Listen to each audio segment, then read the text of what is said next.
Welcome back to Insights, sponsored by Octech Solutions and Blissful Blessings, our wonderful dynamic current offering. Again, with my wonderful guest, Stephen Manella, and my co-host here, Andrew Blackmer. Now, we were talking about the State of the Union, and we sort of went off on a tangent, but that's fine. Let me tell you one thing I do like about the speech. It was an interesting concept. And this was when the president compared school systems, ours, with that of Germany's, when he suggested giving high school students the technical skills to leave school and be prepared for a job, as German students who are given an education that he equated to an associate's degree in computers or engineering. I think that holds a great deal of promise, especially considering the high costs of higher education. That's interesting, right? High cost, higher education. Maybe it was meant to be. But hey, if people are able to get a more practical education from secondary school, and get out into the workforce once that is completed, then it will perhaps eliminate the need for a great deal of people to go to a university, and driving the demand down would probably drive the cost down. What do you think about all this, Andrew? I mean, that's putting a lot of hope and faith in the government schools, isn't it? Well, hey, man. I mean, they've done such a bang-up job so far, right? I mean, there are schools that are good, that are doing well. Schools that are bad, too. My guess is that the schools that do well right now will probably do well if you try to implement reforms. Mm-hmm. And that, there's a reason schools in those areas do well, and it's usually because, parents and other adults in the community, they're heavily involved in their kids' lives, and they want to make sure that my kid's getting the right education, they're learning what they're supposed to be learning, when they go home, they're doing their homework and stuff like that. And I think the schools that don't do a very good job now are going to be the schools that still don't do a very good job. Mm-hmm. It just how it turns out. And, I think that Obama's heart is in the right place in trying to do these things and trying to say, look, our kids are not learning what they're supposed to be learning. They graduate high school and they can't write a college essay when they get to their freshman classes, or when they get to a job out in the real world. They can't, they're having a hard time adjusting. They're having a hard time, even doing what they're supposed to be doing. And, that's something that does need to change. But, right, but a lot of people go to college and they're very successful, right? So, these people, they get out of high school, they go to college, they know what they're doing, they learn more while they're there, and they come out and they have good jobs, okay? Right. I mean, certainly parents, that's number one in my book. I mean, more so than school, the parents are the first teachers of the children. Right. So, your parents have to be on there and involved in education. I mean, those are just my personal thoughts.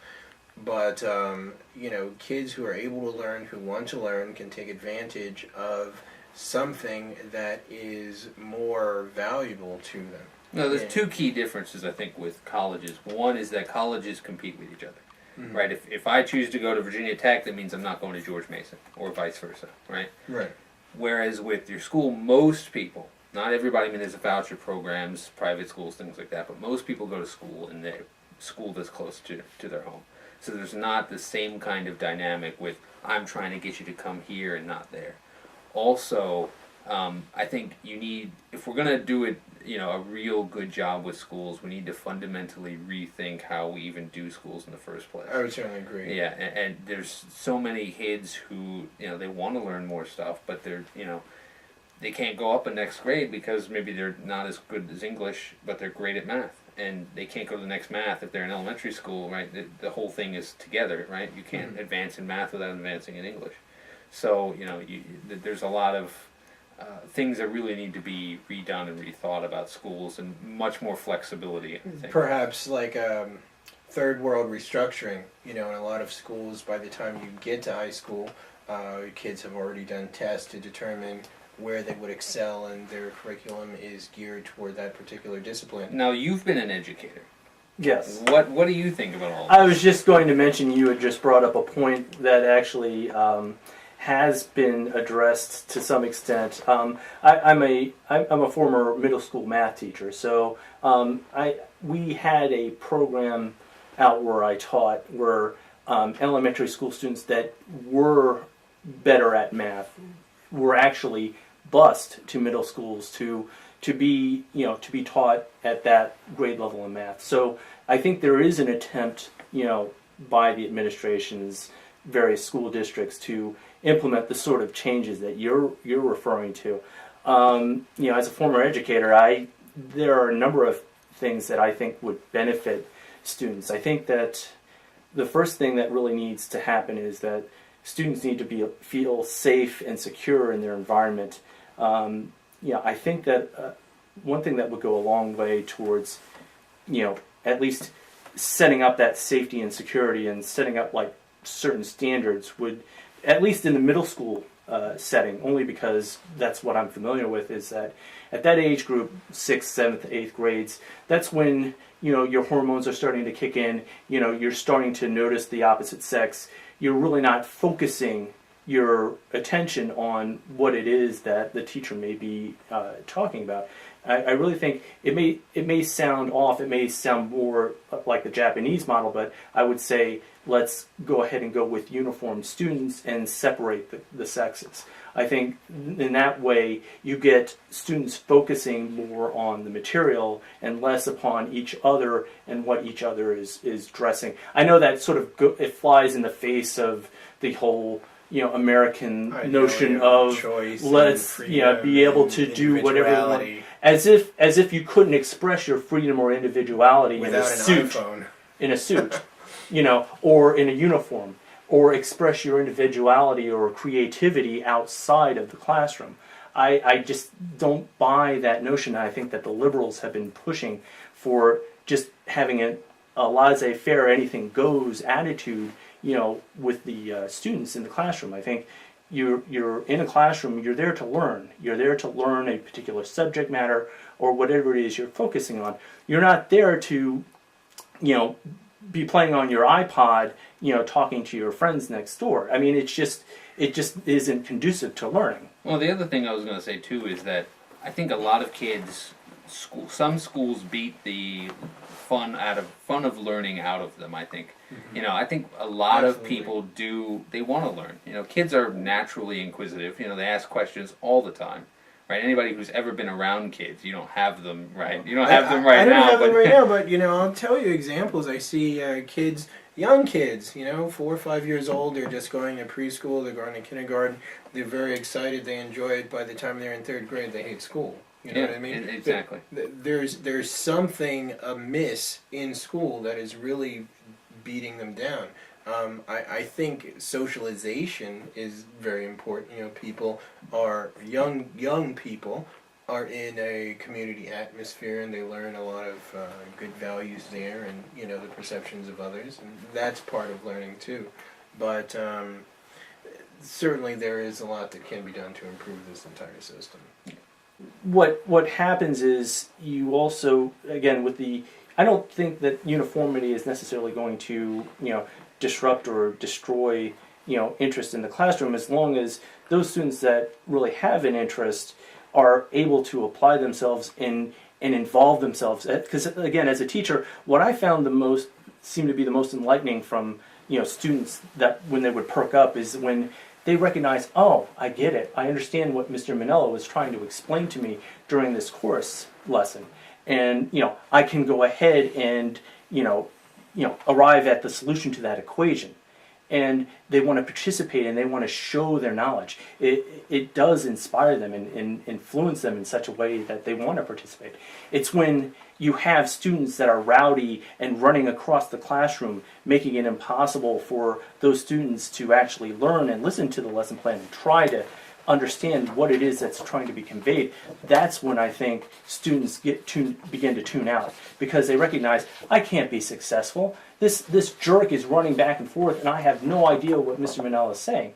That's why I think you can have that spark that you're looking for, that desire to learn that you feel is missing from that 3rd grader that you mentioned. It's when they're not able to participate, not feeling like they have that sense of accomplishment, is when they become deterred. Is this sense of determinant among your students perhaps a reason for you looking to switch careers, or what inspired your move out of education?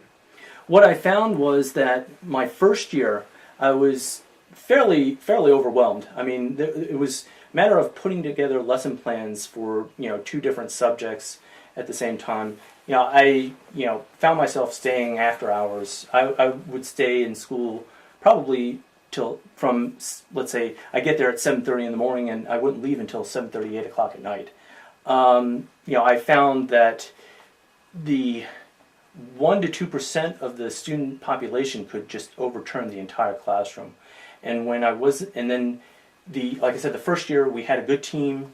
We were able to focus on, dealing with those problem students in the classroom. We had in-school suspension, which dealt with those children. We were able to take them out of the classroom and be able to teach to the rest. But then, I would have those students that would continue to be interruptions. We would have continuous team meetings with them and their parents. Had one student that was brought in 11, 12 times for a team meeting, and that student didn't get expelled until May. Can you imagine the damage that had been done that entire year to not only my class, that math class, but across the team? It was irrevocable. The second year, for some reason, our principal decided to do away with in-school suspension. We had to place students outside of the classroom. We couldn't even send them down to the office. So here I am trying to teach to 28 to 30 students. In the meantime, I'm having to go and talk to this student outside of the classroom and explain to him that he needed to understand that education was a key, and he needed to take those keys and open the door to give himself options. But for some reason, you'd have students that just didn't buy into that. Then you have the parents. You have parents that I would call and explain, all right, Johnny, he was running around the classroom acting like a fool, and I told him to behave. The mother says, wait, let me finish. The mother tells me, I don't want to hear from you unless Johnny has broken someone's arm, thrown someone across the classroom, or hurt himself. How do you respond to a parent like that, Daniel? I would say the government is probably not going to help your situation. Seems a bit too granular and micro to be managed at that level. Perhaps. But like I said, the tools were being taken away from me, I felt, from year to year. And then finally, the third year, I was asked to take on a math remediation course in place of my free period. Free period allows us to contact parents, to grade papers, to prepare lesson plans. So here I'm staying maybe another hour afterwards. So instead of staying till 7:30 at night, I'm staying till 8:30, 9 o'clock at night. So eventually it just broke to the point where I couldn't take it anymore, and I needed to find another career. Right. And that's why I chose the path that I chose. Well, I hope our viewers can take a little bit more. We're going to have to take one final break for our show. We'll be back in a moment.